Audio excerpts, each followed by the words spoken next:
आज hotel Gayatri palace में किसान पे किसान सुविधा केंद्र, आसरा ट्रस्ट और दलित जन विकास समिति के द्वारा एक दिवसीय कार्यक्रम आयोजित किया गया, जिसमें किसान पे और किसान सुविधा केंद्र से डॉक्टर राहुल आनंद सिंह आसरा के सेक्रेटरी अमित कुमार और दलित जन विकास समिति के सेक्रेटरी शंकर राम जी मौजूद रहे। कार्यक्रम का उद्देश्य जिले के हर पंचायत में 6 CSP देना है, जिसमें से शायद कुछ ही सही युवाओं को स्वरोजगार मिलेगा। उन्हें अपने गांव, घर, माता पिता से दूर जाकर आत्मसम्मान से समझौता न करना पड़े। सिर्फ CSP ही नहीं बल्कि खाद बीज की ट्रेनिंग करवाकर इसमें से 2 CSP वाले लड़के को खाद बीज का लाइसेंस दिलवाना है, ताकि थोड़ी सी सही बेरोजगारी को दूर कर सकें। यही नहीं, बाकी बचे युवाओं में से काम और इंटरव्यू के आधार पर हर जिले में 50 से 100 युवाओं को लघु उद्योग के लिए बिना गारंटी ऋण दिलवाया जाएगा। क्या बनाना है, कैसे बनाना है, उसकी ट्रेनिंग दिलवाई जाएगी। साथ ही लघु उद्योग में बने प्रोडक्ट को खरीदने बेचने का एग्रीमेंट भी किया जाएगा।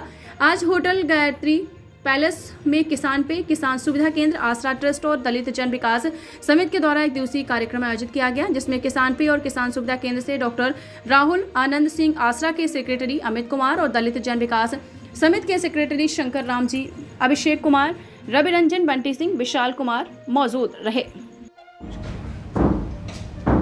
ये जो सारा कार्यक्रम है, ये बच्चों को रोजगार का एक अवसर देने का, उनको एक मौका देने का प्रयास है। बच्चा करना चाहता है, कोई अगर ये बोले कि मेरा बच्चा ये नहीं करता या मेरा बच्चा कुछ के लायक नहीं है, तो मैं बता दूं, हर बच्चा अपने परिवार के लिए, अपने माँ बाप के लिए करना चाहता है। वो भी चाहता है वो सिलेंडर भरवा दे, बिजली बिल भराए, अपने माँ के लिए हर महीने साड़ी लेके आए, अपने पिता की हर बात को पूरा करे, लेकिन उसको मौका नहीं मिल पाता क्योंकि अवसर है ही नहीं। और अगर अवसर नहीं है तो बच्चे फिर इधर उधर जाके गलत रास्ते पे जाते हैं। तो हमारा एक प्रयास है, बेरोजगारी देखिए बहुत बड़े लेवल पे है, 14 करोड़ की आबादी है, सबके लिए नहीं किया जा सकता, वो पॉसिबल नहीं है, लेकिन एक प्रयास है, एक पहल है कि भाई हर पंचायत में 6 युवाओं को हम लोग CSP का लाइसेंस दें।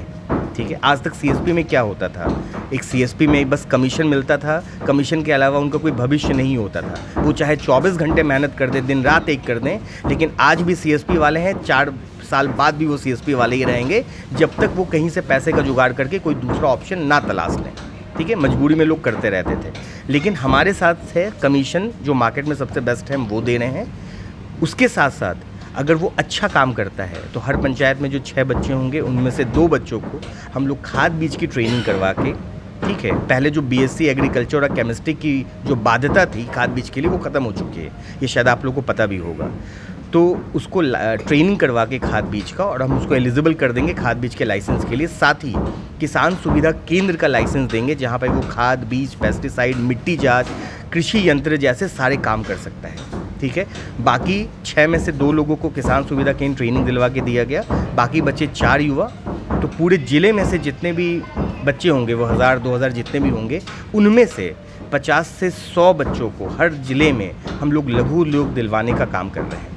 लघु उद्योग के लिए सरकार से पैसा दिलवाएंगे, क्या बनाना है, कैसे बनाना है वो भी बताएंगे। लेकिन सबसे बड़ी जो परेशानी होती है लघु उद्योग में, वो ये होती है कि बच्चे ट्रेनिंग ले लेते हैं, प्रोडक्ट बनाना भी सीख जाते हैं, बनाने भी लगते हैं, लेकिन वो मार्केटिंग में फेल हो जाते हैं।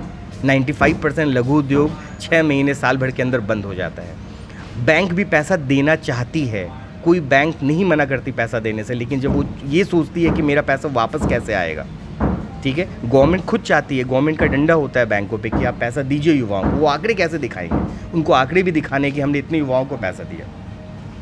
तो अब जो सबसे बड़ी समस्या है कि बैंक देना चाहती है, लेकिन उनको अपने पैसे वापस आने की परेशानी होती है, वो भी बाध्य होते हैं, तो बच्चों को मिल नहीं पाता। तो उसको अब जो बच्चों को हम लघु उद्योग दिलवाएंगे, उनके द्वारा बनाए हुए सामान को, ठीक है, खरीदने बेचने का पूरा एग्रीमेंट हम देंगे। उनको बस बनाने से मतलब है, उनको क्वालिटी मेंटेन करने से मतलब है, जो हम उनको बोलेंगे उनको वो बनाना है। जुड़ेंगे कैसे युवा? कोई भी बच्चा जो सही नीयत से काम करना चाहता है, 10वीं पास मिनिमम होना चाहिए, ठीक है, उसके पास आधार कार्ड, पैन कार्ड होना चाहिए, एक अकाउंट उनके पास होना चाहिए, एक मोबाइल फ़ोन सबके पास होता है। इसके अलावा कोई बाध्यता नहीं है, बस उसको अपने मुखिया से साइन करवाना है, ब्लॉक कोऑर्डिनेटर से संपर्क करना है, और वो इसको रोजगार की तरह करना चाहता है। लाइसेंस ये 7,500 कीमत का है, लेकिन हम उनको फ्री देंगे, उनको एक लिख के देना होगा कि मैं इसको रोजगार की तरह करना चाहता हूँ, तो हम उसको वो मिल जाएगा उसको। और शुरू से लेके लास्ट तक, मैं फिर से दोहरा रहा हूँ ये बात, हमारे किसी भी कार्यक्रम में किसी भी युवा से या किसी भी से 1 रुपये भी लेने का कोई प्रावधान नहीं है। कोई गवर्नमेंट फ़ीस हो, अब जैसे खाद बीज के लाइसेंस के लिए अप्लाई करेंगे तो वो जो 3-4 हज़ार की फ़ीस होती है वो उनको खुद वहन करना पड़ेगा, हम उसके लिए कुछ नहीं कर सकते। मुजफ्फरपुर का कोई युवाओं को अपॉर्चुनिटी दे रहे हैं, क्या कुछ कैसे रहेगा? देखिए, मुजफ्फरपुर में हम और आसरा ट्रस्ट और दलित जन विकास समिति हम दोनों मिल के किसान पे के साथ पार्टनर हैं और हम लोग सिर्फ युवाओं का पलायन रोकने के लिए, अब बेरोज़गारी दूर करने के लिए जो किसान पे में हमारे राहुल सर के जो मार्गदर्शन का अनुसार हम लोग काम स्टार्ट कर रहे हैं। 8 ब्लॉक में हम लोग काम कर रहे हैं, 8 ब्लॉक में हमारी दूसरी पार्टनर है वो काम कर रहे हैं और जितना हो सके युवाओं को अपने से जोड़ने की कोशिश कर रहे हैं। अभी तो फ़िलहाल हम लोग हर पंचायत में 6 ब्लॉक CSP देने का काम कर रहे हैं हम लोग। अब देखिए आगे और कितना बेहतर लोग को जोड़ पाते हैं अपने संस्था से। क्या परिचय हो गया? मेरा नाम अमित कुमार हो गया और मैं आसरा ट्रस्ट का सेक्रेटरी हूँ।